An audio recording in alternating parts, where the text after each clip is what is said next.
There's a strange truth about the world economy. No matter where you live, what currency you use, or how much money you have in your bank account, you are, in some way, connected to the American economy, not by choice, not by accident, but by design. Because somehow one country didn't just become rich. It built a system where the entire world quietly depends on it. And once you see how that system works, it's hard to unsee. Right now, the United States is not just another rich country. It's the center of gravity for global money, the largest economy, the dominant currency, the place where capital flows when things go wrong. But here's the uncomfortable part. This didn't happen because America was lucky or simply innovative.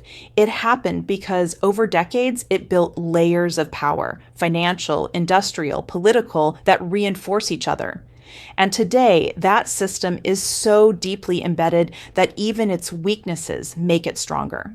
Let's break it down. To understand how America built the most powerful economy in the world, you have to go back to a time when it wasn't powerful at all. Late 1700s. The United States was a new country, small, unstable, deeply in debt from war.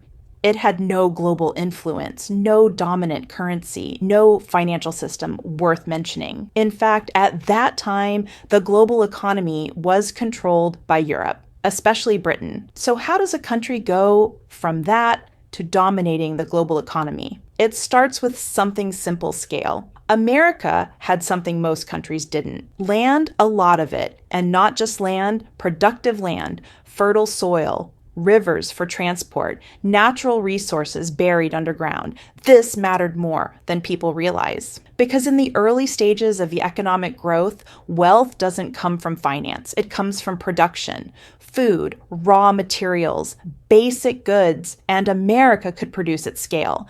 But land alone doesn't create power. You need people, and America got them. Throughout the 1800s, millions of immigrants arrived. Not because America was perfect, but because it was full of opportunity, or at least the promise of it. These people didn't just increase population, they increased labor, and more importantly, they increased demand. More workers meant more production. More people meant more consumption. This created a feedback loop. Produce more, earn more, spend more produce, even more. It sounds simple, but this loop is the foundation of every powerful economy, and America was building it faster than anyone else. Then came infrastructure. Railroads stretched across the country, connecting farms to cities, cities to ports, ports to global markets. This reduced costs, increased speed, and turned a fragmented landmass into a single economic machine. Now goods could move efficiently, and when goods move faster, money moves faster too. By the late 1800s, America wasn't just growing, it was accelerating. Steel, oil, manufacturing, entire industries were being built at scale. Names like Rockefeller and Carnegie weren't just businessmen, they were system builders. They didn't just create companies, they created networks of production so efficient that competitors couldn't keep up. This is where things start to shift, because once a country dominates production, it starts to accumulate capital. And capital changes everything. Capital gives you leverage. It lets you invest, expand, take risks. And most importantly, it lets you build financial systems, banks, stock markets, credit networks. By the early 1900s, America wasn't just producing goods, it was producing money. And that's when the real power starts to form. Then came a turning point. The world didn't expect World War I. Europe at the time, the center of global wealth, was devastated, infrastructure destroyed, economies drained, countries drowning in debt. But America, well, it was untouched. In fact, it profited, it supplied goods, lent money, expanded industry, and for the first time, the balance of economic power began to shift from Europe to the United States. World War II didn't just repeat this pattern, it amplified it. While much of the world was rebuilding from ruins, America emerged stronger than ever. Factories intact, production at peak capacity, financial systems expanding. But something even more important happened, something most people never think about. The rules of the global economy were rewritten. In 1944, world leaders met to design a new financial system, one that would prevent another global collapse. At the center of that system was the US dollar. Countries agreed to tie their currencies to the dollar, and the dollar was tied to gold. This made the dollar stable, trusted, global, and because America controlled the dollar, it controlled the system. Here's where it gets interesting. Over time, the link between the dollar and gold was removed, but the dollar didn't lose power. It gained more because by then, the world was already using it. Trade was priced in dollars. Debt was issued in dollars. Reserves were held in dollars. So even without gold, the demand stayed. And demand creates power. This leads to one of the most misunderstood ideas in economics. America doesn't just participate in the global economy, it sits at the center of it, which means something very unusual.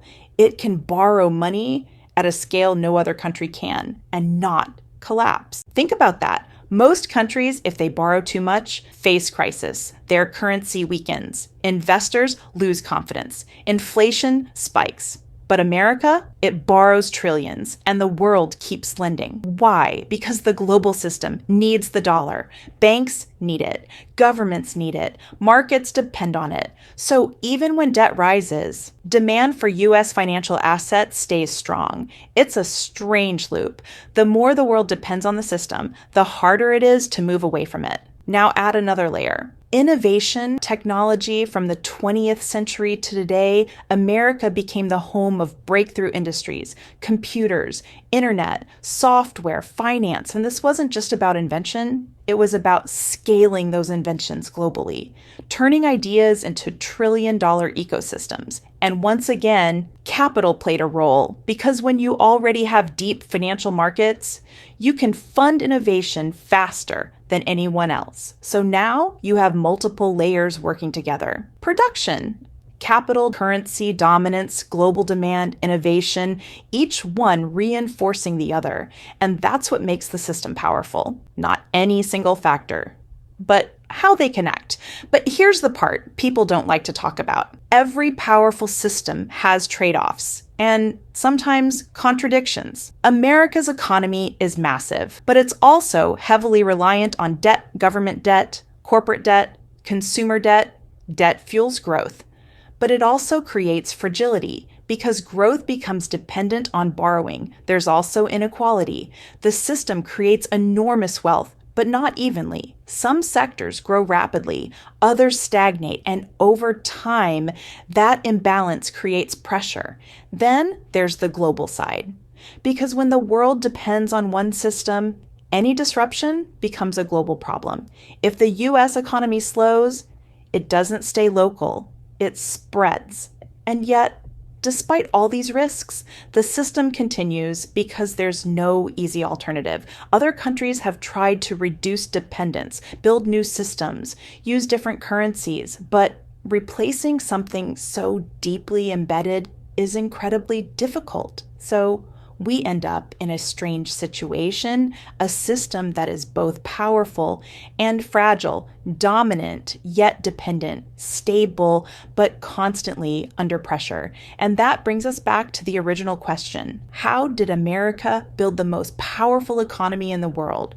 Not through one decision, not through one advantage, but through layers built over time, reinforced by global events, and maintained by a system the world now relies on. But the more interesting question is this: what happens if that system ever starts to break? Because when the center of the global economy shifts, it doesn't just change one country, it changes everything.